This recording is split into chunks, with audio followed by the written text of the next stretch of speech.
beaucoup, Siem. Merci Mohamed Zidi et tout le bureau des GEP pour leur invitation. C'est un immense plaisir de revenir parmi vous aujourd'hui. Si on peut lancer la première présentation sur les erreurs à ne pas commettre. Alors je suis vraiment heureux d'être avec vous et puis Moncef Kamara, vous avez déjà tout dit, hein, donc je vais juste avoir une présentation extrêmement facile à faire parce que je vais juste mettre des points sur des i et vous avez déjà lu tous les messages clés et toutes les données. Mais je vais essayer de vous rappeler quelques petites choses, vous donner quelques trucs et astuces, vous rappeler quelques erreurs de base dont on vous a déjà parlé, mais qu'il ne faut pas commettre. Un petit mot général sur les ulites. Ça peut paraître extrêmement complexe. En fait, c'est assez simple. Hein. Il y a de l'inflammation dans l'œil et des raisonnements qui sont assez standardisés. Et puis, il ne faut pas le prendre comme un moment stressant. Vous avez un malade qui va être horriblement compliqué. Mais il faut le prendre comme un moment où vous allez vous rappeler qu'avant d'être ophtalmologiste, vous êtes médecin. Parfois, on peut se poser la question, hein, quand on fait de la réfraction, pas sûr que c'était nécessaire de faire toutes les années d'études de médecine que nous ayons fait. Quand j'opère la cataracte à haut débit, je me dis finalement, un travailleur manuel qu'on aurait formé pour des gestes manuels dès l'adolescence serait peut-être encore plus performant que nous qui avons appris nos gestes manuels sur le tard.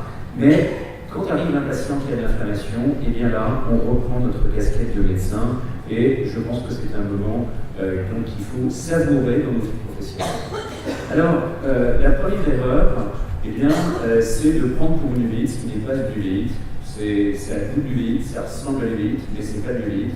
Et je vous en parle tout à l'heure à propos de ces masquerade syndromes ou pseudo-ulites. Piège numéro 2, simple, c'est vous croyez que c'est une ulite antérieure, mais en fait, il y a quelque chose qui se cache derrière.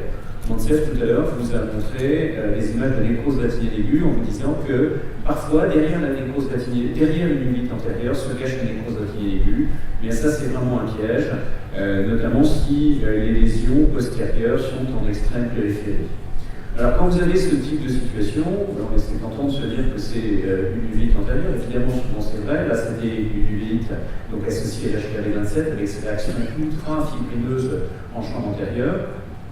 Mais soit on s'est trompé et c'est pas ça, et c'est par exemple une maladie de B7 et derrière, eh bien, il y a également une uvite postérieure, soit l'uvite antérieure est de telle intensité que par contiguïté, il s'est passé des choses sur le segment postérieur et au-delà du segment antérieur, eh bien, ces atteintes du segment postérieur vont nécessiter une prise en charge propre.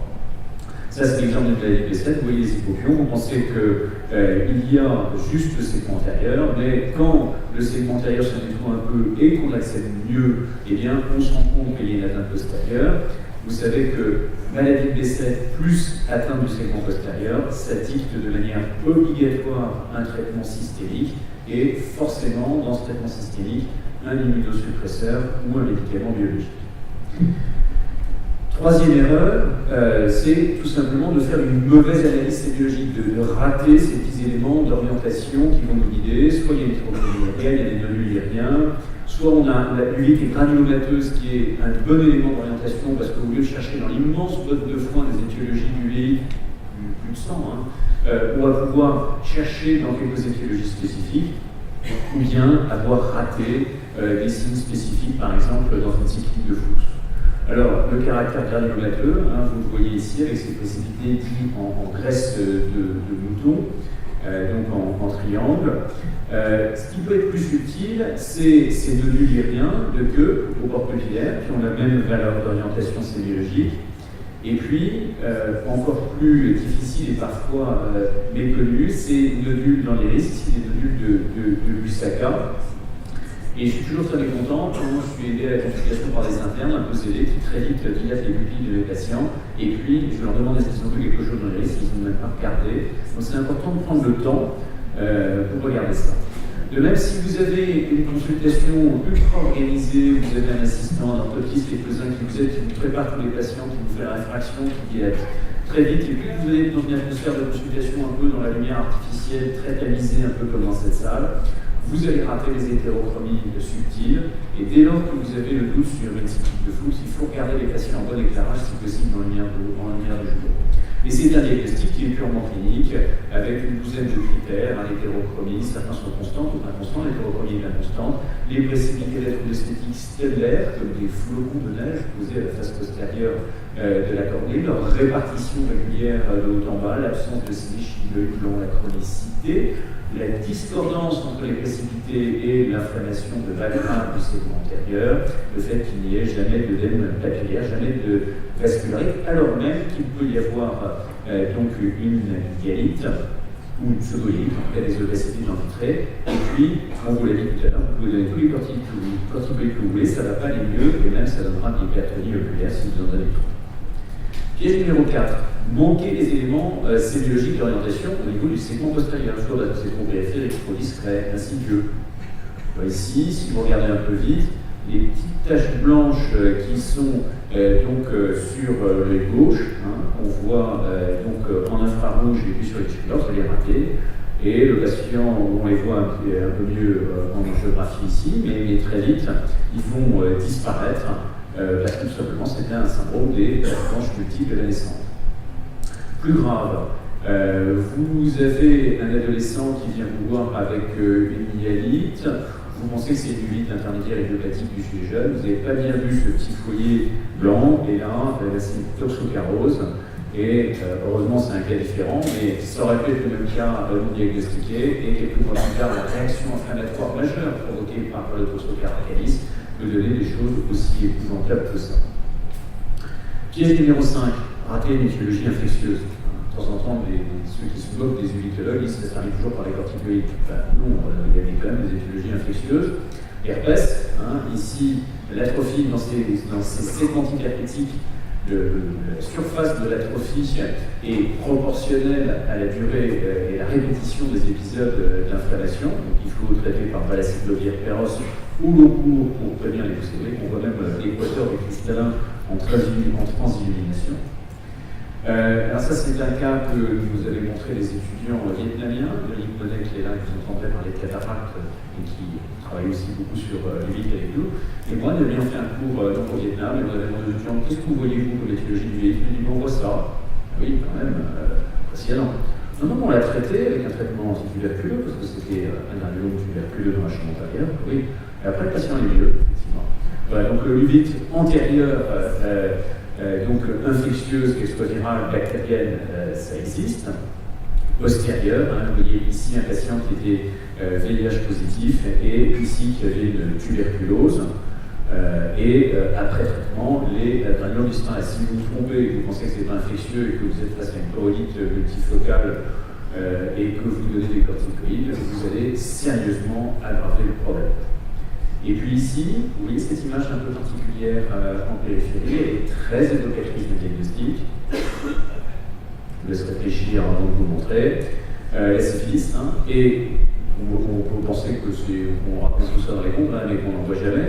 Vous voyez ici plus de 60 patients rapportés par notre équipe et celle des 15-20 au cours des dernières années, qu'on a publié l'année dernière avec une de nos assistantes, Florence Aubry, cette grande série de syphilis en analysant la manière dont il fallait les traiter. Et puis une règle de base, s'il y a une inflammation qui survient après une chirurgie de la cataracte, eh bien, c'est une endophtalmie jusqu'à la preuve du contraire. Ces endophthalmies chroniques, à Propionibacterium-acnes ou à Staphylocoque blanc, on les voit quasiment plus jamais, puisque de nos jours nos implants sont très chargés. Ils raclent moins la surface oculaire où ils étaient susceptibles de se contaminer. Donc ces endophthalmies chroniques qui simulaient beaucoup des uvites tardives, on les voit de moins en moins. Enfin, il faut quand même faire une pensée lorsqu'il y a une inflammation chronique retardée chez un pseudophague. L'excès de confiance. Ne pas remettre un diagnostic étiologique en cause, c'est donc se mettre en péril. Il y a le patient avec HLA-B27, mais c'est juste une incidence, 5 à 7% de la population peuvent avoir un HLA-B27. L'évolution contrôlée de l'hypothèse initiale, il y a une réponse anormale au traitement, il faut se méfier. Je donne cet exemple, c'est un patient qui avait une spondylarthrite B27, il n'y avait jamais de l'uvite, aucun problème, et puis tout d'un coup c'est la panique qui fait une uvite hyper sévère, bilatérale, concomitante, ce qui est exceptionnel. En fait, il a été mis sous étanercept, l'Ambrel, qui est un anti-TNF, mais qui est un pseudo-récepteur plutôt qu'un anticorps monoclonal, et on sait maintenant que ce traitement-là, pas les anticorps monoclonaux, peuvent donner des ulites paradoxales. Je vous montre cette éditoriale. Est-ce que les anti-TNF peuvent donner des ulites? Et on sait maintenant que la réponse est oui, spécifiquement sur celui-là. Si vous avez des patients qui ont des spondylarthrite sévère ou d'autres maladies traitées par André, eh bien, il faut se méfier. Alors, mon temps est terminé. En fait, je vais enchaîner mes trois communications. Donc, ne tenez pas compte du rouge qui clignote. Je vais me rattraper. Manquer un élément extraoculaire.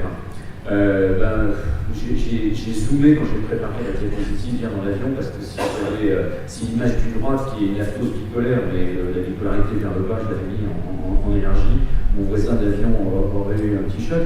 Mais il est évident que lorsqu'on est ophtalmologiste, on ne va pas faire un examen complet de nos patients, mais l'interrogatoire, comme on vous l'a dit ce matin, est fondamental et si les patients ont des affres. Et si on n'a pas pensé à le demander, le patient pose un combo, il vient face à une consultation, il vient pour ses yeux, il lui dit est-ce que vous avez des affres, est-ce que vous avez de la diarrhée, est-ce que vous avez du sang dans les selles, toutes ces questions standards, le patient pose un combo. Mais il faut y penser. Vous avez reconnu une maladie de mon cerveau, vous avez dit que c'était particulièrement fréquent, mais le plus fréquent, j'ai été étonné que la maladie de P7. C'est vrai qu'on en voit beaucoup. Les signes extraoculaires, ils peuvent nous aider. Regardez les mains de ce patient venu me voir récemment en consultation. C'est plutôt tardif, en général. Malheureusement, pour vous aider sur la sémiologie, il commence par l'œil et le vitiligo arrive après, mais bon, de temps en temps, on voit ça. Huitième piège, on se dépêche, on se débarrasse du patient, on dit hop, on donne des corticoïdes et puis on verra après. Non, ici c'est un patient qui a une nécrose rétinienne aiguë. Avant qu'elle soit aussi étendue, il avait juste des petites lésions focales périphériques. Malheureusement, il a été traité par corticoïdes, ce qui n'a pas été bon, et vous voyez que cet œil-là, un pronostic qui est là, à ce stade, extrêmement sévèrement compromis. Piège numéro 9, ne pas se poser les questions des rapports bénéfices-risques. Aujourd'hui, dans nos observations dans les hôpitaux, on a il y a une petite mention en bas. Est-ce que vous avez évoqué le rapport bénéfice-risque de ce que vous faites? Et je pense que c'est bien de garder ça à l'esprit, que ce soit sur les examens complémentaires qu'on demande ou sur les traitements qui sont prescrits. J'ai été heureux d'entendre Mansef dire qu'il ne faisait pas des ponctions de champ antérieur systématiques. J'en entends certains qui disent ça, et moi ça me choque à chaque fois. Il y a une phrase que j'ai beaucoup aimée dans mon éducation, c'est ne pose jamais une question si tu n'es pas intéressé par la réponse.